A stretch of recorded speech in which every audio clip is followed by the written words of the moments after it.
ভালো পারফরম্যান্সের প্রতিশ্রুতি দিয়ে সেমিফাইনালের ভেন্যু বার্মিংহামে পৌঁছেছে বাংলাদেশ দল। কার্ডিফ ছাড়ার আগে দলের তরুণ পেস সেনসেশন তাসকিন আহমেদ জানিয়েছেন, সামর্থ্য অনুযায়ী খেলতে পারলে 18 জুন ওভালের ফাইনালে খেলা বাংলাদেশের পক্ষেও সম্ভব। আর সে সুযোগ হাতছাড়া করতে চায় না দল। রোববার বাংলাদেশ সময় 3:30টায় কার্ডিফ ছাড়ে মাশরাফিরা। সেখান থেকে আরো জানিয়েছেন আহমেদ রাকিব, ছবি তুলেছেন আলমগীর কবির। শুরু হলো নতুন এক স্বপ্নযাত্রা। 2015 বিশ্বকাপে যে স্বপ্নযাত্রা শেষ হয়েছিল কোয়ার্টার ফাইনালে, এবার সেরা 8-এর লড়াই চ্যাম্পিয়ন্স ট্রফিতে দিগন্ত বিস্তৃত সেমিফাইনালের পথ। প্রথমবারের মতো আইসিসির কোনো টুর্নামেন্টের শেষ চার নিশ্চিত করে আত্মবিশ্বাসে টুইটুম্বর টাইগাররা। আর এই আত্মবিশ্বাসী বাংলাদেশকে এগিয়ে রাখছেন বিশ্লেষকরা, আর সেটি কাজে লাগাতে চায় গোটা দল। সেমিফাইনালের ভেন্যু বার্মিংহামের উদ্দেশ্যে কার্ডিফ ছাড়ার আগে সেটি বলছিলেন তাসকিন আহমেদ। এই পেসারের সন্তুষ্টি অবশ্য দেশবাসীকে দেয়া কথা রাখতে পারার আনন্দে। সবচেয়ে ভালো লাগতেছে যে আমি যেদিন আসছিলাম এয়ারপোর্টে বলছিলাম যে ইনশাল্লাহ আমরা সেমিফাইনাল খেলবো, তো ফাইনালি সেমিফাইনালে আছি আমরা। সবাই অনেক এক্সাইটেড সেমিফাইনালের জন্য এবং অনেক খুশি, এবং একটা হিস্টোরি হতে যাচ্ছে। আশা করি সামনে আল্লাহর রহমত করলে ফাইনালেও যেতে পারি আমরা, ইনশাল্লাহ যাবো। সোমবার থেকে বার্মিংহামের এজবাস্টনে শুরু হবে টাইগারদের সেমিফাইনাল প্রস্তুতি। উইকেট আর কন্ডিশন মিলিয়ে যেখানে আরো বিশেষ কিছু অপেক্ষা করছে তাসকিন মুস্তাফিজদের জন্য। Ahmed Rakib, Jamuna sports, Cardiff, Wales.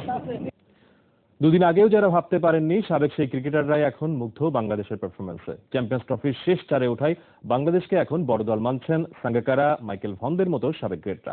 একই সঙ্গে দলের অবস্থানে তৃপ্ত টাইগার ভক্তরাও। দেখেন, আমরাই তো শিওর ছিলাম না, এখন আমরাই বাছাবাছি করলে কেমন হয়ে যায়। অধিনায়কের এমন সরলতায় একটা বিষয় স্পষ্ট, প্রতিপক্ষ নিয়ে ভাবনার জায়গাটা অবারিত রেখেছে টিম ম্যানেজমেন্ট।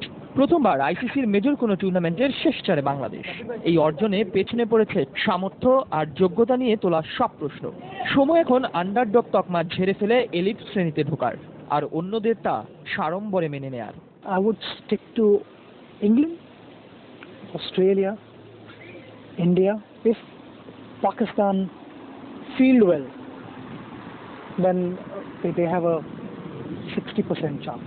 সচিনের এই ভাবনাটা দুদিনেই যখন বদলে গেল, তখন ক্রিকেট আঙিনায় টাইগারদের সূর্যোদয়ের নতুন গল্প, যে গল্পে সাঙ্গাকারা, মাইকেল ভনদের মতো ক্রিকেট লিজেন্ডদের লাল সবুজ বন্দনা। তবে অতি উৎসাহে ভক্তদের লাগামহীন প্রত্যাশায় আপত্তি টাইগার অধিনায়কের।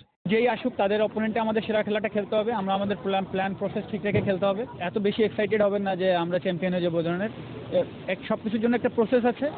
বাংলাদেশ এত বড় একটা লেভেলে গেছে, গত 2-3 বছরে যত বেশি উন্নতি করতেছে, এটা আসলে আমাদের জন্য একটা বড় পাওয়া। বিশ্বকাপে তারা যেভাবে চিটিং করছে, যেভাবে ওনার বাংলাদেশ হারিয়েছে, ইনশাল্লাহ আশা করি যে বাংলাদেশ ইন্ডিয়াকে হারায়। Hope for the best. আলহামদুলিল্লাহ, দেখা যাক আরো আমরা ফাইনালেও জিততে পারি।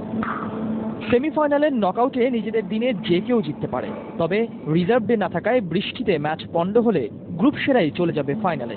সেক্ষেত্রে কপাল পড়বে বাংলাদেশের। তবে ইতিহাস যে জাতির পাথেও, ভাগ্য যাদের সহায়, সে জাতি আর তার বীর ক্রিকেটাররা একটা ভালো দিনের অপেক্ষা তো করতেই পারে। ইতিহাস সবুজ, যমুনা স্পোর্টস।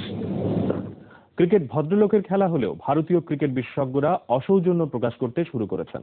কাগজে কলমে এখনো ভারত বাংলাদেশ সেমিফাইনাল নিশ্চিত না হলেও তারা ধরেই নিয়েছেন একটি সহজ ম্যাচ জিতে ফাইনালে পৌঁছে যাবে বিরাট কোহলির দল। যদিও সেমিফাইনালের সম্ভাব্য প্রতিপক্ষ হিসেবে বাংলাদেশকে খাটো করে দেখছেন না বিরাট কোহলি নিজেই। 2015 বিশ্বকাপেই প্রোমো বের করে অন্য দেশগুলোকে ছোট করে সমালোচিত হয়েছিল ভারতীয় গণমাধ্যম। ভারতীয়দের সেই ঔদ্ধত্য আবারও দেখা দিয়েছে। চ্যাম্পিয়ন্স ট্রফিতে দক্ষিণ আফ্রিকাকে হারিয়ে সম্ভাব্য প্রতিপক্ষ বাংলাদেশের বিপক্ষে সেমিফাইনাল খেলার আগেই ফাইনালের প্রস্তুতি নিয়ে আগ বাড়িয়ে কথা বলেছেন Sourav Ganguly. People who've taken flights from India just watch this game and fly back.